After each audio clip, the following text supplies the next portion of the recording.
Hi, Bright Idea family. Welcome back to our channel. Listen, I want to take a second to ask you to do three things for me. If you are really enjoying this content and you're finding that this is helpful, I want you to like, subscribe, and share.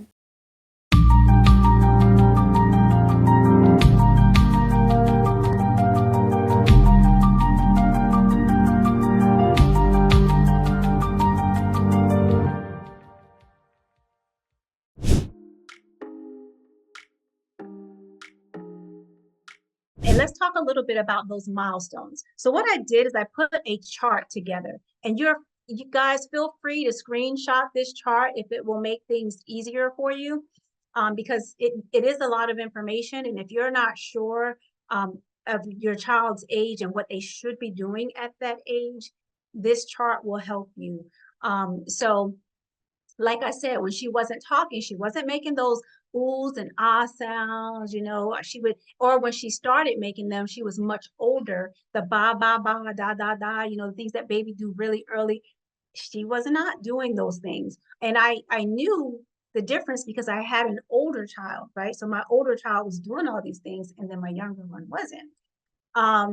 But eventually, after working with her, she began to expand that language and started calling things by their name, even if it was just one sound. And it's usually the things that they hear the most. For her, it was bottle, it was mommy, it was cup, it was dad, it was, those things until she, started putting not only one word, but several words together. And then those several words became sentences. And then I noticed that she started adding S's to the ends of words. It's so important to know these milestones because as your child grows and develops, these are the things you can expect. And if you don't see these things happening, don't hesitate to get involved and get started early with intervention. So here's the second part of that chart.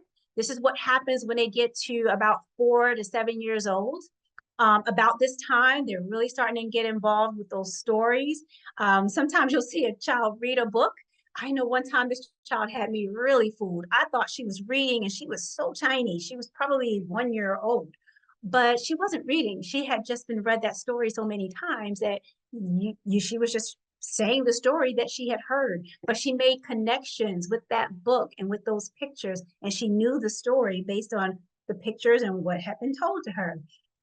But you'll see them also start to write around this time. They start to expand their language through writing. They'll manipulate the sounds of words.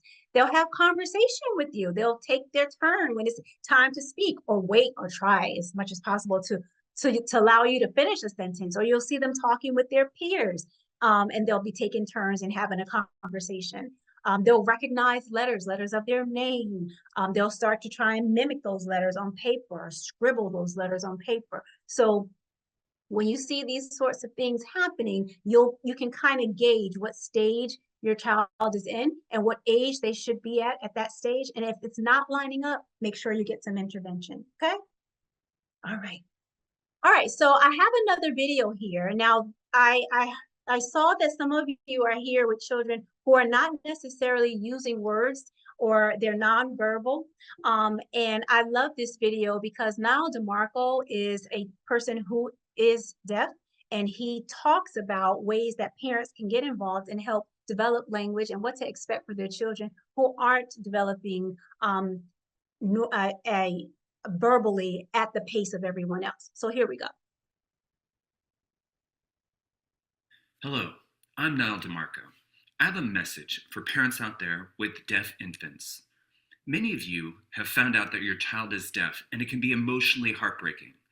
That deaf child might be the first deaf person you have ever met in your entire life. It's not easy, but I want you to know that there are a whole host of options that support your child and their early language acquisition.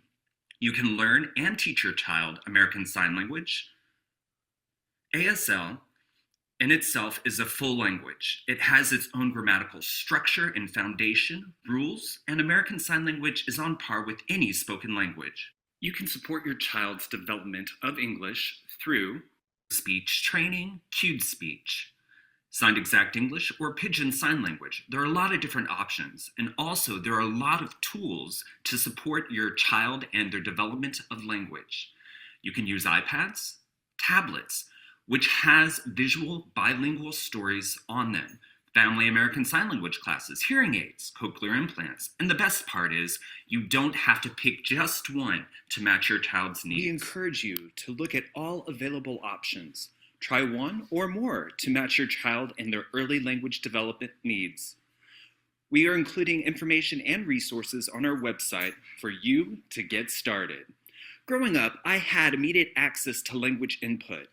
That is the main reason for my success today. Most important of all, don't lose hope. Don't change your expectations for your deaf child.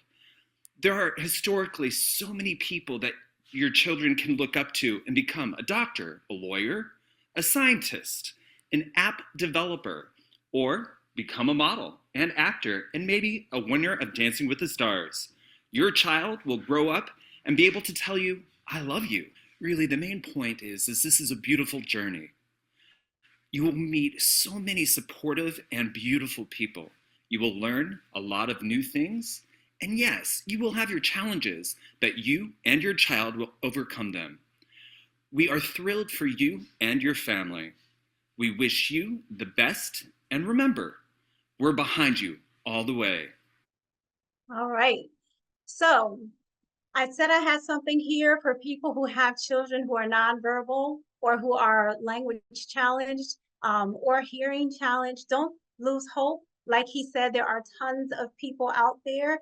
And one of the ways that you can develop language in your child, I want to give you the 3 R's. Like if you're having conversations with your child and they're nonverbal or their language is developing, remember the 3 R's: reflect, respond, and repeat. Reflect, respond, repeat. There's also what we call, well, Yadira, you might appreciate this. It rhymes with BQE, but it's actually PQE. Predict, question, and evaluate or judge. But you can't say PQJ, that just evaluate. So what that means is you are actively listening and you are engaging them in the process of communicating by responding, by repeating what they're doing, by questioning, by evaluating, by asking them to make a prediction or by you predicting. All those things encourage more language, encourage more communication. Make sure you're getting them involved in things like cooking, or involved in other activities, because words are everywhere. When they're driving down the street, they can read the signs, or because those symbols are all different and they can learn what the words are on those symbols. They can learn what the names of their streets are. They can learn the names of your favorite stores. When you go into the grocery store, usually things are labeled. Label things around your house. Those are really great ways to enhance their language. And even if they're not talking, they can learn how to communicate with you, the things that they need, the places they want to go. If something hurts, you can even teach them just the basics. Teach them words or signs that will let you know or help them to communicate with you so that they can have a voice in this world, okay? Being nonverbal doesn't mean you can't communicate or you don't have a voice, okay? All right, so I hope that encourages you who have children who are nonverbal or who are developing language skills a little delayed. You can catch them up, just keep working with them, okay? All right, so we're gonna keep going.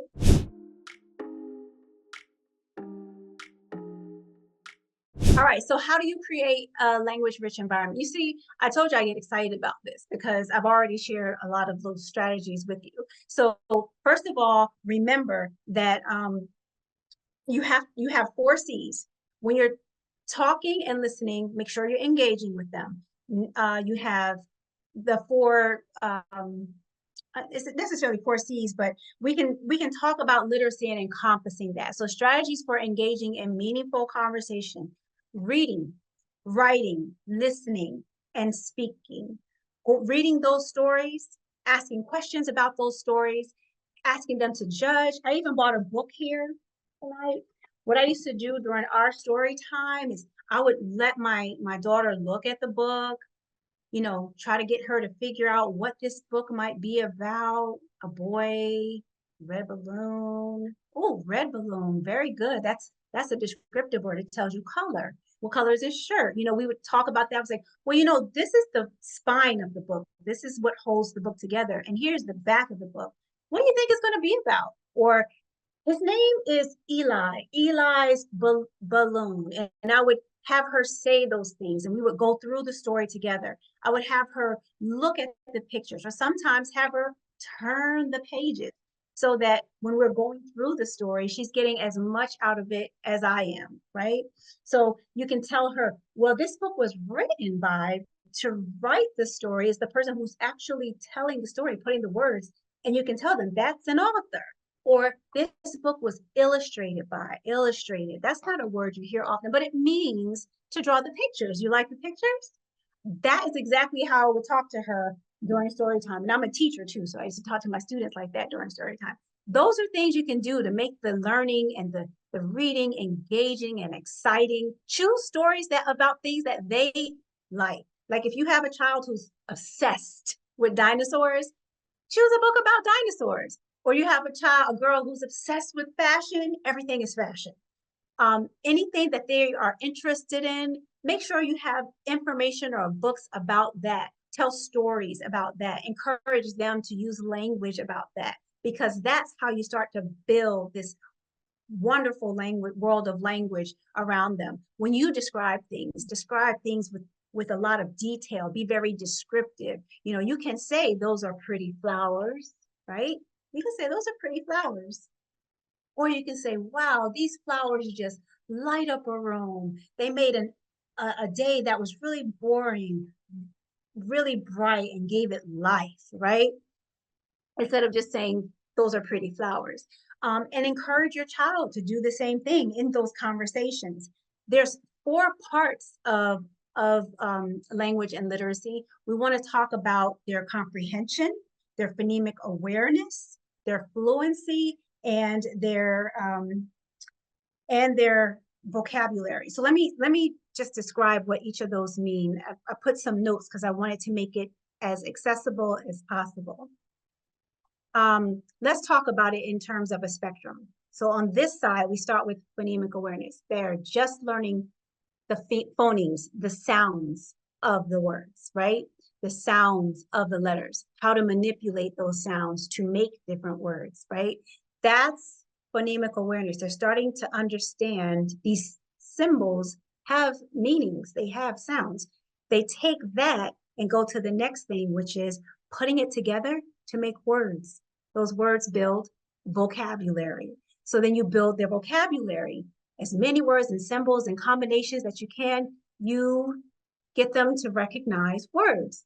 And then after the words, they start to recognize the words, have them put them in sentences, because that will drive them to the next phase, which is comprehension. They'll begin to understand that not only are those symbols, sounds, letters that make words, and words can be put together to make sentences, those sentences mean something. So then they start connecting words with understanding and comprehension. And then the last part of that is making sure they have fluency. How easily they can put those words together. Are they reading their sentences with expression, or are they matching the feeling with what they're reading? How fast they go, how slow they go, are they paying attention to punctuation, things like that. So all of that kind of helps to build their language and their connection with the world and the words around them. Okay.